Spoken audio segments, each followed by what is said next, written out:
میرے نبی حضور صلی اللہ علیہ وسلم نے اپنی زندگی میں لوگوں کو برداشت کرنا سکھایا، کہ معاف کرنا سکھایا، ایک دوسرے سے پیار کرنا سکھایا۔ جب کبریا طائف کے لوگوں کو میرے نبی حضور صلی اللہ علیہ وسلم تبلیغ کے لیے وہاں پر پہنچے تو 3 بھائی وہاں کے سردار تھے، ان کو حضور صلی اللہ علیہ وسلم نے چونکہ بہت زیادہ مکہ میں ان کے لیے زندگی بہت مشکل کر دی تھی، قریش نے اور دوسرے لوگوں نے صحابہ کرام پہ ظلم کرتے تھے، گرم ریت پہ ان کو لٹاتے تھے، پتھر رکھ دیتے تھے ان کے سینوں پہ،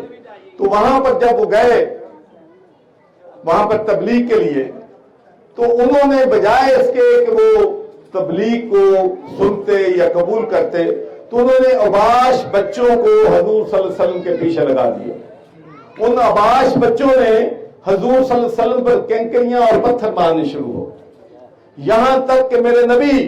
حضور صلی اللہ علیہ وسلم شدید زخمی ہو گئے، خون جسم سے بہہ رہا تھا، پاؤں تک خون جم گیا تھا، حتیٰ کہ زخموں کی تاب نہ لا کر بے ہوش ہو گئے۔ اور جب ہوش آیا تو میرے بھائیوں جبرائیل علیہ السلام پہاڑوں کے فرشتوں کے ساتھ لے کے حضور صلی اللہ علیہ وسلم کے سامنے پیش ہوتا ہے، کہتا ہے کہ اے نبی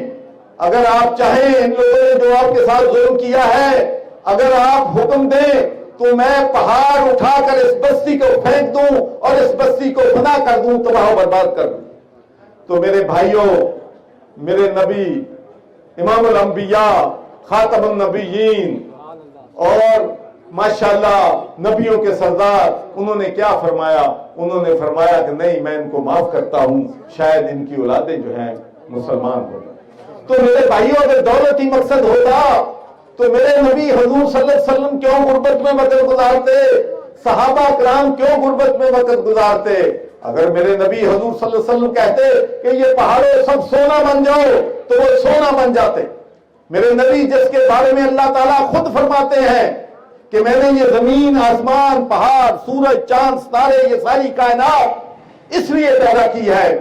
کہ میں نے محمد عربی کو دنیا میں لانا تھا، اس سے بڑی کوئی شخصیت نہیں ہے